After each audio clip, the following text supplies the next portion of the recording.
C'est une religion à ce moment-ci de l'année de parler du lancement du guide de l'auto. Et le guide, c'est un peu comme une Bible parce que c'est assez imposant comme document. C'est le guide de l'auto 2024. Ce guide-là existe depuis 1967. Et l'un des chroniqueurs, avocats, mais aussi chroniqueur automobile, Jean-François Gué, il participe depuis nombre d'années. Il est avec nous. Bonjour et bienvenue. Bien, tu pourrais dire que je suis un apôtre aussi. Ou puis un apôtre, l'apôtre Jean-François, Saint Jean-François. Dis-moi, ça fait combien d'années que tu participes au guide? Le guide de l'auto, j'ai commencé en 2002. 2002? 2002. Donc, une vingtaine d'années. Puis il y a eu un intervalle entre deux, parce que j'avais eu mon propre livre à l'époque avec Jacques Duval entre 2009 et 2014. Mais je suis retourné au guide en 2015. Puis c'est parfait. Je suis très heureux comme ça. Qu'est-ce qui représente le guide pour toi? Bien, tu l'as bien décrit, c'est la Bible de l'automobile. Hein? Ça existe depuis 1967. Quand on veut... tu sais, des fois, je me pose des questions sur des anciens modèles. Je fais des chroniques, tout ça. Puis je manque d'informations. Bien, plutôt qu'aller sur Internet, des fois, je vais aller dans les anciens guides de l'auto. Parce qu'Internet, ça existe depuis un certain nombre d'années. Ouais. Mais si tu veux avoir des informations, je te donne un exemple, sur des véhicules des années 90, des fiches techniques, la puissance des moteurs, tout ça, mais tout est dans le guide de l'auto. Bon, cette industrie-là, évidemment, est toujours en constant changement. Ouais. Là, en plus, il y a le virage électrique au travers ça qui prend de plus en plus d'espace chez les constructeurs. Comment avez-vous orienté vos choix éditoriaux pour le guide 2024? Bien, je vous dirais, c'est sûr que on est dans la tendance, pas la tendance, mais dans la mouvance des véhicules électriques. Donc, si tu regardes la couverture, on voit un Dodge Charger Daytona Concept. Mais qui n'est pas électrique. Qui est électrique. Ah, il est électrique? Ah, bien sûr. Ah, il est électrique. Oui, puis même au niveau du système d'échappement, il y a un système d'échappement, comment est-ce qu'on pourrait dire ça, électronique, puis qui va pouvoir faire du bruit jusqu'à 126 décibels. Ce qui équivaut à un moteur L4 de chez Dodge. Mais ça veut dire quoi? Il y a un gros haut-parleur en arrière? C'est quoi? Oui, écoutez, moi, je l'ai pas mis à l'épreuve, le système, je ne l'ai pas essayé. Mais, écoute, c'est peut-être un haut-parleur, mais ça sort du système d'échappement. Mais c'est comme si, en quelque part, c'est comme si on pouvait pas dissocier ce genre de véhicule-là, même électrique, avec une certaine sonorisation, un certain bruit. Oui, puis les vibrations. Et les vibrations, ben oui, parce qu'en fin de semaine, j'ai fait la balade de rêve pour le renfort. Et puis, les jeunes, là, ils veulent embarquer dans des voitures qui font du bruit, puis il y a beaucoup de vibrations. C'est ça qui amène de l'émotion. Le véhicule électrique est un petit peu boudé. Mais cela dit, Éric, un Charger électrique, moi, je me demande si Dodge vise la bonne clientèle, parce que les acheteurs de Challenger puis de Charger, je ne suis pas sûr, moi, qu'ils vont acheter des véhicules électriques demain matin. En même temps, quand on regarde ce que Ford a fait avec sa Mustang, Mach-E, ouais. C'est un peu ça aussi, non? Oui, mais ils ont gardé quand même la Mustang à essence. Et puis même pour 2024, vous avez une nouvelle génération de la Mustang. Donc, la Mustang, elle va continuer à exister pour encore plusieurs années. Quels sont les principaux faits saillants du guide 2024? Bien, moi, je vous dirais, comme d'habitude, des matchs comparatifs. Hein, le guide de l'auto se distingue par rapport à ça.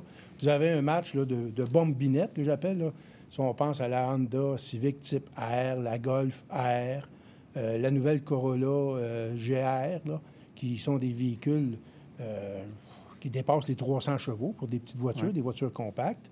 Vous avez aussi un match de voitures électriques, les fameuses berlines. Je pense à la Tesla Model 3, la Polestar 2, donc la nouvelle Ioniq 6, hein, qui est la grande nouveauté, là, parce qu'il ne faut pas oublier que cette voiture-là, en 2023, je parle, là, qui a été élue la voiture nord-américaine de l'année. Donc, puis vous avez aussi un match de petits VUS sous-compacts. Parce que là, on sait que les petites voitures sous-compacts disparaissent, hein, parce que pour 2024, notamment, la petite Kia Rio ne revient pas. Donc, il va rester la petite Mitsubishi Mièvre puis la Nissan Versa. Donc, les gens qui veulent avoir un véhicule abordable, si on dit abordable, c'est plus que 25 000 $, c'est les petits VUS sous-compacts. Bien, c'est un peu la question que je voulais te poser. Est-ce qu'on est encore capable aujourd'hui de s'acheter un véhicule neuf abordable? Mais moi, je vous dirais, véhicule neuf abordable, malheureusement, non. Parce que, honnêtement, il n'y a rien en bas de 25 000 $. Tu sais, si on regarde le prix des Honda Civic, les Corolla, parce qu'il fait... Avant la pandémie, là, on avait des voitures à 16, 17, 18 000. Ça n'existe plus. Ça n'existe plus. Il y a l'inflation là-dedans aussi. Il y a l'inflation. Puis il y a aussi les constructeurs automobiles ont sabré là, dans les petites voitures parce que c'était pas assez payant. Puis là, les deux voitures les moins chères, là, c'est la IMIEV de Mitsubishi puis la Nissan Versa. C'est deux véhicules en bas de 20 000 $. C'est les deux seuls? C'est les deux seuls. Donc... Mais ça, la Mièvre, là, Mitsubishi, c'est électrique, ça? J'étudie Mièvre? Oui. Non, c'est... La Mirage. La Mirage, excusez-moi. Ouais. On parle de voiture électrique. Oui, c'est ça, OK. Donc, c'est la Mirage. La Mièvre, ça fait longtemps que ça n'existe plus. C'était une petite voiture électrique. Oui, c'est ça, OK. Excusez-moi. Okay. C'est la Mirage. Mais donc, il y en a juste deux en bas de 20 000? Il y a seulement deux, oui. Ça laisse pas grand place, là. Non, puis les taux d'intérêt ont augmenté. Puis si vous voulez aussi avoir des voitures ne serait-ce que les deux voitures qu'on vient de nommer, ou des voitures compactes d'entrée de gamme, là, la version d'entrée de gamme, il n'y en a pas chez les concessionnaires. Ils vont avoir en disponibilité là, des voitures qui sont quand même passablement bien équipées pour faire des profits, puis pour que les constructeurs aussi fassent des profits. Bon. Toi, est-ce que tu as fait des essais particuliers là, dans ce guide-là, auquel toi, tes propres textes là, qui sont dans le guide? Oui, bien, j'ai fait une dizaine de textes cette année. Je vous dirais, moi, écoutez, j'ai fait des voitures qui sont en fin de carrière. Je pense au Ford Edge, Nissan Murano, Chevrolet Malibu, mais je fais des voitures intéressantes comme la Ferrari SF90. J'ai fait aussi des textes sur les Maserati, qui, en passant Maserati, on parle de voitures électriques. Maserati va vraiment passer à l'électrique là, au cours des prochaines années, comme Bentley. Toutes des voitures électriques, des véhicules électriques. Bon, quand tu parles de Maserati, Ferrari et compagnie, évidemment, c'est des véhicules qui ne sont vraiment pas abordables. On n'en voit pas à tous les jours nécessairement. Ouais. Quand on essaie ce genre de véhicule-là, qu'est-ce qui nous frappe? Bien, qu'est-ce qui frappe? Bien, écoutez, c'est sûr que c'est, je vous dirais, le design de ces véhicules-là, les motorisations aussi. Hein? Moi, on s'entend que j'ai essayé des véhicules avec des moteurs à essence. Si on pense à des Ferrari, on pense à des Maserati, la marque de commerce de ces véhicules-là, outre le design, puis aussi que c'est des voitures italiennes. Hein? Moi, souvent, je compare ça avec la haute couture italienne. Ouais.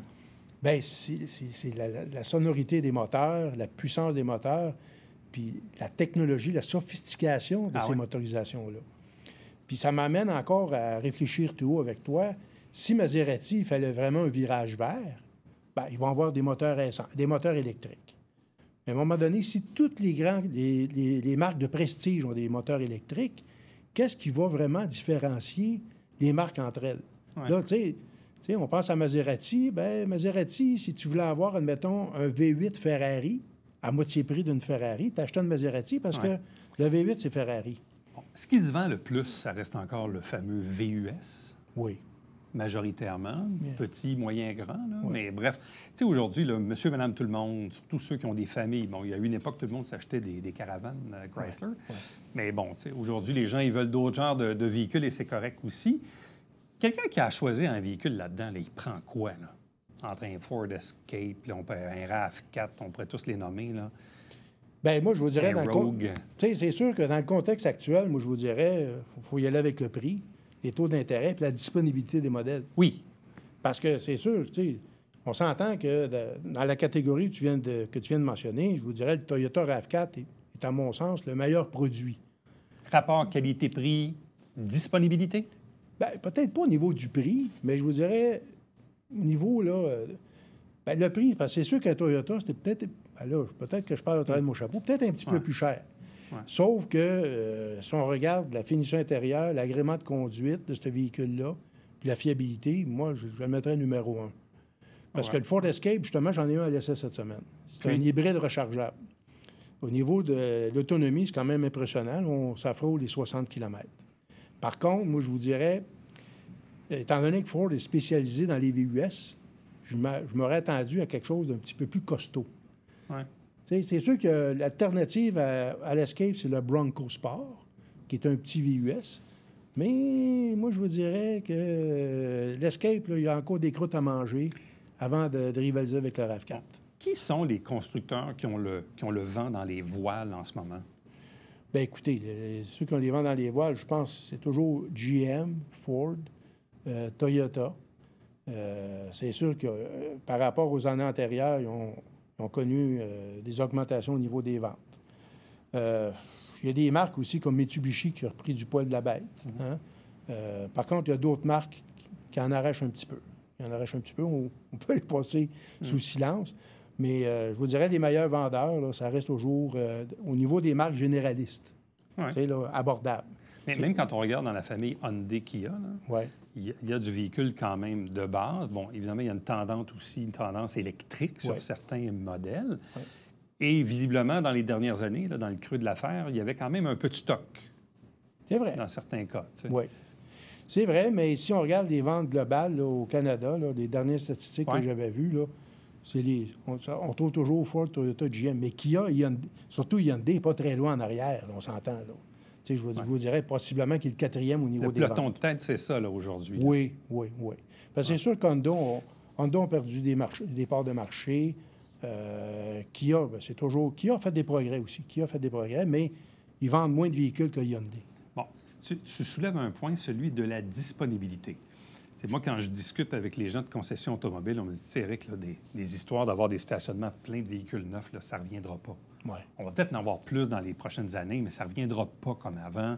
On va devoir commander, même des concessions comme Ford vont peut-être être appelées à changer, ou dans le fond, on va magasiner notre auto, puis on va juste aller le chercher en quelque part, ou à peu près. Là. Ouais. Est-ce que c'est ça la transformation de l'industrie avec la gestion des stocks aussi? Bien, c'est sûr, je ne peux pas parler pour les concessionnaires. Eux, ils sont dans le secret des dieux, comme on dit, par rapport à tout ça. Mais c'est une tendance qui se dessine, bien entendu. Puis, tantôt, on parlait du prix des véhicules. Ça va peut-être donner vraiment un objet de luxe, finalement, l'automobile. Parce qu'aujourd'hui, en 2023, bien, c'est sûr qu'on a besoin de véhicules pour aller travailler, pour faire nos activités. On parle, on le sait, le REM ouvert, le transport en commun, tout ça. La mairesse de Montréal qui veut fermer Camillien-Hood pour aller à la montagne. Non, mais c'est ça aussi, là, les tendances changent là, à l'égard de l'automobile. Mais ça fait longtemps que... tu rouvres une porte. Ça fait longtemps que ça se parle. Mais je parlais avec des policiers de Montréal. Tu ne peux pas fermer cette voie-là parce que c'est une voie d'urgence pour les pompiers, notamment, si tu veux traverser d'un point à l'autre. Mais ce que je veux dire, c'est que le rapport qu'on a avec l'automobile est en train de changer. C'est-à-dire qu'on s'en va dans une direction où on parle de mobilité durable, de REM, de vélo, de ci, de métro, etc. Mais il reste que dans des communautés comme la nôtre, ça prend encore une auto pour se déplacer. Oui, puis parce que, tu sais, tu as deux discours là-dedans. Il y a les gens, là, on parle de Valérie Plante, tout ça, mais elle représente, si on veut... le mouvement plus à gauche. Le mouvement plus à gauche. Mais il y a du monde qui ne pense pas comme elle. Puis pour eux autres, l'automobile, c'est important. Puis tu le dis si bien, hein, en banlieue, ça nous prend un véhicule d'automobile, là. Tu sais, le REM, tout ça, mais il faut se rendre au REM. Mais je reviens à la gestion des stocks, à l'inventaire. Ouais. Est-ce qu'aujourd'hui, ça prend encore plusieurs mois, voire une année, commander une auto ou si on a des délais plus raisonnables? Bien, écoutez, pour les voitures électriques, les délais sont toujours aussi longs. C'est un fait. Sauf chez Tesla. Ça, c'est sûr. Moins de 3 mois. Moins de 3 mois. Puis Tesla dans une classe à part. Effectivement. Tu sais, parce que ça fait longtemps qu'ils sont dans le business. Mais sinon, dans les véhicules à essence, le régulier, est-ce qu'on a maintenant des délais plus acceptables? Bien, les délais sont plus acceptables, oui, parce qu'il y a quand même des véhicules en inventaire. Si on part devant les concessionnaires. Pas tous les concessionnaires, par contre. Pas dans toutes les villes non plus. J'ai remarqué dans certaines villes, il y a plus d'inventaire que chez nous, par exemple. Puis là, avec la hausse des taux d'intérêt, parce que là, on a vu deux choses. Là. Même, il y a des gens qui avaient commandé des autos qui, finalement, ne les ont pas prises. Ouais. Il y a eu, à un moment donné, une pénurie de véhicules usagés, tellement qu'ils étaient chers. Oui. Là, les taux d'intérêt ont remonté. Est-ce qu'on sent maintenant un meilleur équilibre? Moi, je vous dirais que non. Pas au niveau des voitures d'occasion. Tu sais, j'ai des gens qui m'appellent, qui me disent « Jean-François, peux-tu m'aider? Je me cherche un véhicule d'occasion, pas cher. » Mais, je sais pas, moi, je vous donne un exemple. Une Hyundai Accent 2012, 2014, qui a presque 160 000 km, ça va se vendre 10 000 Pareil. Pareil, si. Une Volkswagen Beetle, par exemple, 2019, 20 000 km, cabriolet, ça va se vendre 40 000 C'est plus cher que quand la voiture s'est vendue neuve en 2019. Incroyable. Ouais. Tu sais, on est dans un drôle de sphère actuellement, dans une drôle de... Le marché est difficile. Puis comment tout ça va se replacer? Ça reste à voir. Ça reste à voir. En terminant, Jean-François, le guide, c'est pour qui? Bien, je vous dirais, c'est un beau café. Cette année, je trouve qu'au niveau du design, il est très beau. C'est pour qui? Bien, écoutez, on en parlait en début de l'entrevue. C'est pour les gens qui veulent s'informer sur les nouveautés, les nouvelles technologies. Parce que dans le guide, tantôt, en haut et en passant, il y a un beau dossier sur la Porsche 911 qui fête son 60e anniversaire. 60e anniversaire cette année. Puis vous avez aussi un dossier sur les nouvelles technologies, notamment les écrans tactiles. Puis la conduite autonome, tout ça. Parce que les écrans tactiles, c'est devenu très sophistiqué, puis il y a beaucoup de gens qui ont beaucoup de misère à les faire fonctionner correctement. Puis tu sais que c'est là-dessus qu'il y a le plus de problèmes. Les écrans tactiles. Là. Les écrans tactiles là, au niveau de la fiabilité. Donc, le guide de l'auto 2024, avec entre autres Gabriel Gélina, Antoine Joubert et Marc Lachapelle, et bien sûr Jean-François Guay, chroniqueur automobile joannais qui y participe à nouveau. Merci beaucoup, Jean-François. Bonne saison. Merci, toi aussi. Restez avec nous, on vous revient après ceci.